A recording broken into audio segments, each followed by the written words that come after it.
Hi hello guys welcome back to the channel. So Suzuki నుంచి axis electrical scooter. So దీన్ని మనకి చాలా రోజుల నుంచి సుజుకి అయితే ఊరిస్తూ ఉంది. సో మొత్తానికి మనకి ఆటోమొబైల్ ఎక్స్పోలో అయితే దీన్ని అయితే రివీల్ చేసింది. మీరు ఇక్కడ చూసుకోవచ్చు డ్యూయల్ టోన్ కలర్స్తో ఒకటి, అలాగే వైట్ కలర్తో ఒకటి. అది కూడా ఆల్మోస్ట్ మనకి డ్యూయల్ టోన్ లాగే ఉంది, గ్రే అండ్ వైట్ కలర్లో ఉంది. ఇది వచ్చేసి మనకి బ్లాక్ అండ్ కొంచెం రెడ్డిష్ కలర్లో అయితే ఉందన్నమాట.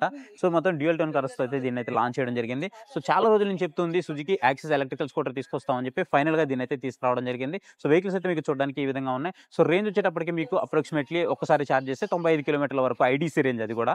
సో 95 కిలోమీటర్ల ఐడీసీ రేంజ్తో వస్తుంది. టాప్ స్పీడ్ విషయానికి వస్తే టాప్ స్పీడ్ వచ్చేసి మీకు 71 కిలోమీటర్స్ పర్ అవర్ మీకు టాప్ స్పీడ్ అయితే ప్రొడ్యూస్ చేస్తుంది. ఇంకా దీంట్లో ఏమేమి స్పెసిఫికేషన్స్ ఉన్నాయి, ఎవ్రీథింగ్ మనం వీడియో దగ్గర తెలుసుకుందాం పదండి. సో గైస్, ఇది సుజుకి నుంచి వస్తున్నటువంటి సుజుకి యాక్సిస్ ఎలక్ట్రికల్ స్కూటర్ అనమాట. సో ఇది మీకు ఒకసారి ఛార్జ్ చేయడానికి 0 నుంచి 80% నార్మల్ ఛార్జర్తో ఛార్జ్ చేయడానికి మీకు 4 hours 30 minutes అయితే పడుతుంది. అది 0 నుంచి 100% ఛార్జ్ చేయడానికి 6 hours 42 minutes అయితే పడుతుంది. ఒకవేళ మీరు కనుక ఫాస్ట్ ఛార్జింగ్ యూజ్ చేశారు అంటే 0 నుంచి 80% కంప్లీట్ అవ్వడానికి 1 hour 12 minutes మాత్రమే పడుతుంది. అది 0 నుంచి 100% కంప్లీట్ అవ్వడానికి మీకు 2 hours 12 minutes మాత్రమే పడుతుంది. అండ్ దీని యొక్క బ్యాటరీ ప్యాక్ గురించి మాట్లాడుకున్నట్లయితే 3.7 kW బ్యాటరీ ప్యాకప్ అయితే దీంట్లో రావడం జరుగుతుంటుంది. సో దీని బ్యాటరీ గురించి మాట్లాడుకున్నట్లయితే ఇది వచ్చేసి మనకి LFP బ్యాటరీతో, లిథియం ఫెరోఫాస్ఫేట్ బ్యాటరీతో ఇదైతే మనకి రావడం జరుగుతుంది. ఒకసారి కనుక ఛార్జింగ్ చేసుకున్నట్లయితే మనం 95 కిలోమీటర్లు వెళ్ళొచ్చు అని అయితే కంపెనీ చెప్తుంది. ఇది మనకి కాకపోతే ఐడీసీ రేంజ్ అనమాట. రియల్ రేంజ్ లోకి వచ్చేటప్పటికి మనము 70 అయితే మనము ఎక్స్పెక్ట్ అయితే చేయొచ్చు. దీని యొక్క టాప్ స్పీడ్ గురించి మాట్లాడుకున్నట్లయితే దీని యొక్క టాప్ స్పీడ్ అనేది మనకి 71 కిలోమీటర్స్ దీని యొక్క టాప్ స్పీడ్ అయితే ఉంది. ఫ్రంట్ లో వచ్చేసి మనకి ఏదైతే డిస్క్ బ్రేక్ అయితే ప్రొవైడ్ చేయడం జరిగింది, మీరు ఇక్కడ చూసుకోవచ్చు. ఫ్రంట్ లో మనకి డిస్క్ బ్రేక్ అయితే ప్రొవైడ్ చేశారు. ఇక్కడ మీకు అక్కడ ఒక కలర్, ఇక్కడ ఒక కలర్, 2 కలర్స్ అయితే ఉన్నాయి. మీకు కలర్స్ అయితే చూపిస్తాను చూడండి. సో ఇక్కడ మీరు కలర్స్ అయితే చూసుకోవచ్చు. ఇది వచ్చేసి మనకి వైట్ కలర్, అది వచ్చేసి మనకి డ్యూయల్ టోన్ కలర్. ఆల్మోస్ట్ ఇది కూడా డ్యూయల్ టోన్ కలర్ లాగే ఉంది, గ్రే విత్ వైట్ కలర్ తో ఉందన్నమాట. సో రెండు డ్యూయల్ టోన్ కలర్స్ అయితే మనకు ఉన్నాయి. సో ఇక్కడ మనకి ఫ్రంట్ లో టెలిస్కోపిక్ సస్పెన్షన్ అయితే ప్రొవైడ్ చేయడం జరిగింది. టైర్స్ వచ్చేటప్పటికి మనకి సియర్ టైర్స్ అయితే ఇచ్చారు. 90/90 టైర్స్ అయితే ఇవ్వడం జరిగింది. ఇది మనకి 12 inches వీల్ అనమాట. బ్యాక్ సైడ్ మనకి డ్రమ్ బ్రేక్ అయితే ప్రొవైడ్ చేయడం జరిగింది. అండ్ ఫ్రంట్ లో మనము ఏదైతే లైటింగ్ చూస్తున్నామో, ఇండికేటర్ లైట్స్ కానివ్వండి, అలాగే హెడ్ లైట్స్ కానివ్వండి, ఇవన్నీ కూడా మనకి LED లైటింగ్ సెటప్ అయితే రావడం జరుగుతూ ఉంటుంది. అండ్ చాలా రోజుల నుంచి ఊరిస్తున్నారు మనల్ని యాక్సెస్ వస్తుంది అని, బట్ ఫైనల్గా అయితే మొత్తానికి తీసుకొచ్చారు. But up to the mark కాదని అయితే నేను అనుకుంటున్నాను. మీకేమనిపిస్తుందో కామెంట్ సెక్షన్లో కామెంట్ చేయండి. సో హ్యాండిల్ కనుక చూసినట్లయితే హ్యాండిల్ అయితే మనకి ఈ విధంగా అయితే ఉంటుందన్నమాట. సో ఫస్ట్ మనం లెఫ్ట్ సైడ్ కనుక చూసినట్లయితే హై బీమ్, లో బీమ్ సంబంధించినటువంటి బటన్స్ అయితే కనిపిస్తున్నాయి. అలాగే మనకి ఇండికేటర్ బటన్స్ అయితే కనిపిస్తున్నాయి. అలాగే హార్న్ స్విచ్ అయితే ప్రొవైడ్ చేయడం జరిగింది.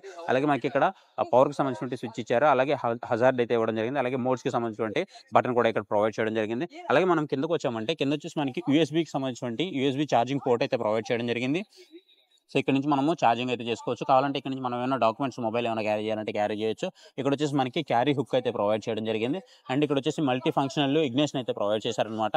అండ్ ఇక్కడ వచ్చేసి ఒక గ్లవ్ బాక్స్ కూడా ఇవ్వడం జరిగింది. సో ఇక్కడ మీరు చూసుకోవచ్చు, ఇది మల్టీ ఫంక్షనల్ అనమాట. సో దీన్ని మీరు ఆన్ చేయాలంటే ఆన్ చేయొచ్చు, లేదు సీట్ ఓపెన్ చేయాలన్నా సరే సీట్ ఓపెన్ చేయొచ్చు. ఒకసారి సీట్ కూడా నేనైతే ఓపెన్ చేస్తాను. సో మీరు బూట్ ఓపెన్ చేయాలంటే దీన్ని యాంటీ క్లాక్ వైజ్ లో కనుక ఒకసారి అన్నట్లయితే మనకి బూట్ అయితే ఓపెన్ అయిపోతుంది. మీరు ఇక్కడ చూసుకోవచ్చు. సో ఇక్కడ మీరు ఛార్జర్ అయితే క్యారీ చేయొచ్చు అనమాట. మీకు పెద్దగా అయితే క్యారీ చేయడానికి ఏముండదు, పెద్ద ఎక్కువ మరీ స్పేస్ అయితే మీరైతే ఎక్స్పెక్ట్ చేయొద్దు. ఇక్కడ మీకు ఛార్జర్ అయితే మీరైతే క్యారీ చేయొచ్చు. ఒక హాఫ్ ఫేస్ హెల్మెట్ కూడా మీరు ఇక్కడ నుంచి అయితే క్యారీ చేయొచ్చు. సో ఛార్జర్ అయితే మనకి చూడడానికి మరీ చిన్నదిగా ఏం లేదు, మరీ పెద్దదిగా లేదు, మీడియంగా అయితే ఉందన్నమాట. అంటే ఛార్జర్ వచ్చేసి మనకి గన్ లాగా అయితే రావడం జరిగింది. ఇప్పుడు నేను ఆన్ చేస్తున్నాను. సో ఆన్ చేస్తే మీరు ఇక్కడ చూసుకోవచ్చు. సో ఫస్ట్ మనకి ఏదైతే సుజుకి ఉందో సుజుకి సంబంధించిన లోగో అయితే కనిపిస్తుంది. ఇక్కడ మీరు చూసుకున్నట్లయితే సైజ్ స్టాండ్ అలర్ట్ అయితే కనిపిస్తుంది. సో సైజ్ స్టాండ్ వేస్తున్నాం కాబట్టి సైజ్ స్టాండ్కి సంబంధించినటువంటి సైజ్ స్టాండ్ అలర్ట్ అయితే కనిపిస్తుంది. ఇక్కడ స్టేట్ ఆఫ్ ఛార్జింగ్ అయితే కనిపిస్తుంది.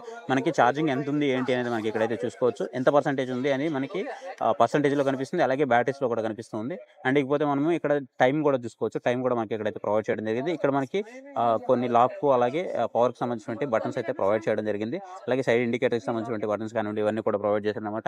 ఇక్కడ వచ్చేసి మనకి మోడ్స్కి సంబంధించినటువంటి బటన్స్ అయితే ప్రొవైడ్ చేయడం జరిగింది. సో సైడ్ స్టాండ్ ఓపెన్ చేస్తేనే మనకి ఇవన్నీ కూడా ఓపెన్ అయితే అవుతూ ఉంటాయి. సో ఇప్పుడు నేను పవర్ అయితే ఆఫ్ చేశాను. సో ఆఫ్ చేసిన తర్వాత మనకి ఈ విధంగా అయితే వెహికల్ అయితే ఆఫ్ అయిపోతూ ఉంటుంది. అండ్ ఇప్పుడు బ్యాక్ సైడ్కి వచ్చేద్దాం. సో బ్యాక్ సైడ్ కనుక చూసుకున్నట్లయితే మనకి ఏదైతే లైట్ ఉందో కొంచెం ఏతర్లా అనిపిస్తుంది. కొంచెం చూడడానికి బ్యాక్ సైడ్ టైల్ లైట్ మాత్రం చూడడానికి కొంచెం ఏతర్లా అనిపిస్తుంది. అండ్ ఇక్కడ వచ్చేసి మనకి ఏవైతే ఇండికేటర్ లైట్స్ ఉన్నాయో ఇండికేటర్ లైట్స్ కూడా మనకి కంప్లీట్ LED లైట్స్ అయితే ప్రొవైడ్ చేయడం జరిగింది. And side stand, centre stand రెండు అయితే ప్రొవైడ్ చేశారు. అలాగే మనకి ఫోల్డబుల్ ఫుట్ రెస్ట్లు అయితే ప్రొవైడ్ చేయడం జరిగింది. కావాలంటే మనము ఓపెన్ చేసుకోవచ్చు, లేదంటే మనం వీటిని అయితే క్లోజ్ అయితే చేసుకోవచ్చు అనమాట. అండ్ ఏదైతే మనకి సీట్ ఉందో, సో మెయిన్లీ ఈ సీట్ గురించి మాట్లాడుకోవాలి. సో ఎక్కువ మందికి నచ్చేది ఏంటి అంటే సీట్ అనమాట. సో చాలా మంది కూడా ఏదైతే యాక్టివా వెహికల్స్ ఉన్నాయో అలాంటివి ఎక్కువ సేల్ అవ్వడానికి కూడా కారణం ఏంటంటే లేడీస్‌కి ఎక్కువ సీటింగ్ కావాలి కాబట్టి సో, ఆ సీటింగ్ మీదే ఎక్కువ కాన్సంట్రేషన్ చేయాల్సి ఉంటుంది. స్కూటీస్ రిలీజ్ చేసే వాళ్ళందరూ కూడా. సో, ఆ ప్రకారంగానే మనకి యాక్సెస్ ఈ స్కూటర్ కూడా. సో, ఏదైతే మనకి యాక్సెస్‌లో ఉన్నటువంటి లాంగ్ సీట్ ఉందో అదే సీట్‌ని వీళ్ళైతే తీసుకురావడం జరిగింది. సీట్ కూడా మీకు ఫ్లాట్‌గా ఉంది. ముగ్గురు కూడా చాలా ఈజీగా, చాలా కంఫర్టబుల్‌గా కూర్చోవచ్చనమాట. ఇద్దరు కూర్చున్నప్పుడు అసలు తిరిగే ఉండదు. మీరు ఎంత పెద్ద బల్క్ పర్సన్ అయినా సరే చాలా ఈజీగా అయితే కూర్చోవచ్చు. అండ్ మీకు బ్యాక్ సైడ్ గ్రాబ్ రైల్ కూడా ప్రొవైడ్ చేయడం జరిగింది. సో, ఇది కంప్లీట్‌గా దీనికి సంబంధించినటువంటి డీటెయిల్స్ అనమాట. సో, మీకేమన్నా ఇంకా డౌట్స్ ఏమన్నా ఉన్నాయి అనంటే నాకు కామెంట్ సెక్షన్‌లో అయితే కామెంట్ చేయండి. నేను మీకు అక్కడి నుంచి మాక్సిమం రిప్లై ఇవ్వడానికైతే ట్రై చేస్తాను. సో, ఇది గైస్ కంప్లీట్‌గా దీని యొక్క వెయిట్ వచ్చేటప్పటికి మాత్రం 122 కేజీస్ అయితే దీని యొక్క వెయిట్ అయితే ఉంటుంది.